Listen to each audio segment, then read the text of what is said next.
यहाँ की मेरी जनता की भी जय। इतने सालों से आप सभी लोग 1976 में बसी ये कॉलोनी, मेरे मजदूर भाई बहन जो यहाँ की खदानों में काम करते थे, मजदूरी करते थे,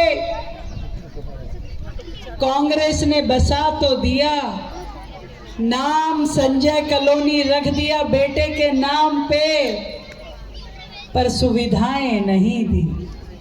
इतने सालों में बच्चों के लिए स्कूल नहीं दिया, सड़कें नहीं थी, पानी नहीं था, बिजली नहीं थी। वर्षों लग गए मेरे संजय कॉलोनी के भाई बहनों को अपनी जिंदगी सुधारने में, और आज भी लगे हुए हैं। जिस दिन मैं पिछली बार आप सबके बीच आई थी, मुझे इतनी हैरानी हुई। देश की राजधानी दिल्ली में एक गांव, एक कॉलोनी, आपका नाम क्या है?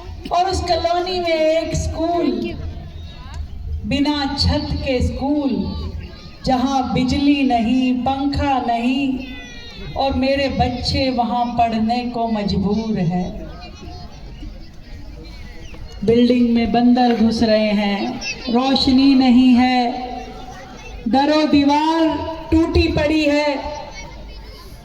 मेरे दिल्ली के बच्चे वहां पढ़ रहे थे और केजरीवाल साहब इस एजुकेशन मॉडल की बात करते थे।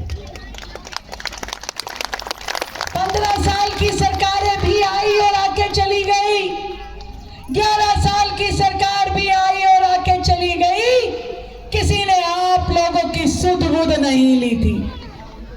ये आपकी एक वोट की ताकत है जिसने कमल फूल की सरकार बनाई और आपकी समस्याओं को समाधान मिलना शुरू हो गया।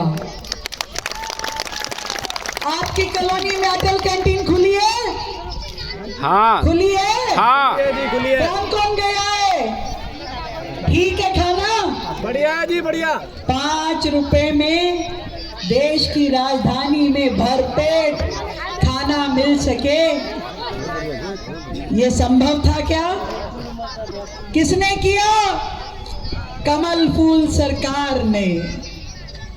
आपके यहाँ आरोग्य मंदिर बना, जहां आपको अपनी दिनचर्या की 70% जरूरतें स्वास्थ्य से संबंधित पूरी हो जाती है। कैसा लग रहा है? इलाज मिल रहा है?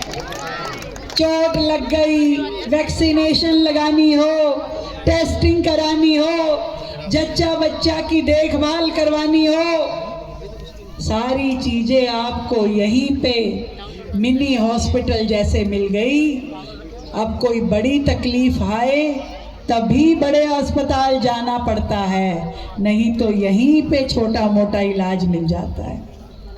और आज आप सबके लिए सबसे बड़ा तोहफा कि जब हमने दिल्ली सरकार की ओर से ना केवल आपका ये भाटी माइन का 36 विस्वा जमीन को हमने फॉरेस्ट से बाहर निकाला, बल्कि जूनापुर और असोला की भी हमने कुछ जमीनों को उसमें से निकाला, जो कि एक एजुकेशन डिपार्टमेंट की थी और एक पुलिस विभाग के पास थी। सालों से जूझ रहे थे। आज बताइए दिल्ली शहर में क्या मेरे गरीब भाई बहनों को सुविधाएं ना मिले, उनको ऐसे ही जीना पड़े? ये कहां तक जायज है? कुछ मानव अधिकार भी होते हैं। हमने ये तय किया कि हमारे इन बच्चों के लिए एक बेहतरीन स्कूल, और मैं कहना चाहती हूँ सांसद जी और विधायक जी, इस क्षेत्र का सबसे बढ़िया स्कूल यहाँ बनाएं। पूरी आपकी विधानसभा में सबसे बढ़िया स्कूल आपका यहाँ संजय कॉलोनी के पास बनाया जाए। जहां हमारे बच्चे पढ़ेंगे, जहां उनका भविष्य उज्जवल होगा, अच्छा कामकाज, रोजगार, व्यापार कर पाएंगे और इस संजय कॉलोनी में रहने वाले लोगों का जीवन सुधर पाएगा। आज हम लोग अपनी छतरपुर विधानसभा में 322 करोड़ के कामों के उद्घाटन के लिए यहाँ आए हैं। मैं आप सबको कहना चाहती हूँ कि बहुत सौभाग्यशाली हैं आप कि आपको ऐसे रामवीर सिंह विधूड़ी जैसे सांसद, भाई करतार सिंह जैसे विधायक और सुंदर भाई जैसा निगम पार्षद मिला है, जो दिन रात आप लोगों की चिंता करते हैं। 10वीं मीटिंग करी उन्होंने स्कूल को वापस जमीन दिलवाने के लिए, 10वीं मीटिंग करी, पीछा नहीं छोड़ा मेरा जब तक काम हो नहीं गया। एक बार जोरदार ताली बजाओ भाई, और एक ताली भाई हमारे डीएम साहब लक्ष्य सिंगल के लिए बजाओ, जिन्होंने इसके लिए बड़ी मेहनत करी। ये सारे काम जितने दिल्ली में थे, अटके हुए, लटके हुए और भटके हुए, अब उन सबको सीधा करने का समय आ गया है। अब सोचिए, जब एक विधानसभा में 300 करोड़ के काम होंगे, पूरी दिल्ली में करोड़ों रुपए के काम हो रहे हैं, तो दिल्ली का चेहरा बदलेगा कि नहीं बदलेगा?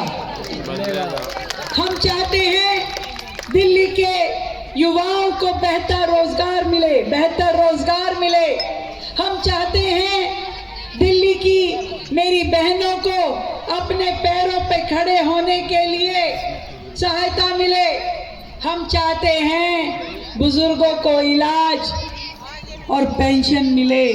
ये सारे काम हमने पूरी ताकत से शुरू कर दिए हैं। इस होली पे मेरी बहनों को सिलेंडर मिलेगा भाई। अब सिलेंडर तुम दरवाजे पे खड़ी होके मत चेक करने लगना, खाते में आएगा पैसा। अब खाते में आएगा तुम्हारे, जिसका नाम होगा राशन कार्ड में, तो खाते में आएगा 853 रुपए। तो उसमें चेक कर लेना, नहीं तो कहोगे रेखा बहन तो कह के गई थी हमारे तो सिलेंडर नहीं आया। ध्यान रखना, ये मेरी बहनों से जो वायदा था उसे हम निभा रहे हैं। विकास का वायदा, दिल्ली को बेहतर बनाने का वायदा, दिल्ली को हरा भरा बनाने का वायदा, दिल्ली की सड़कें, दिल्ली के फ्लाईओवर, दिल्ली के स्कूल, दिल्ली के अस्पताल, ये सारी चीजें ऐसी बने कि मेरे दिल्ली वालों का दिल खुश हो। आपकी ये बहन आपसे फिर एक वायदा करती है। मुझे अभी हमारे युवा भाइयों ने इस कॉलोनी के कागज दिए हैं कि बहन जी एक काम और कराओ, हमारी कॉलोनी को भी फॉरेस्ट से बाहर निकालो। मैं आपको ये कहना चाहती हूँ, मैं पूरी ताकत लगा दूंगी आपकी इस समस्या के समाधान के लिए, चाहे मुझे कहीं तक भी जाना पड़े। ढेरों बधाई, ढेरों शुभकामनाएं हमारे सांसद जी को, विधायक जी को, पार्षद जी को, यहाँ उपस्थित मेरे अधिकारियों को और आप सभी देवतुल्य मेरे यहाँ के निवासियों को ये कहना चाहती हूँ कि अभी तो केवल 1 साल हुआ है, आने वाले समय में दिल्ली को और बहुत ढेर सारा विकास मिलेगा और बहुत सारी सौगातें मिलेगी। बहुत बहुत धन्यवाद, आप सभी को मेरा बहुत बहुत नमस्कार।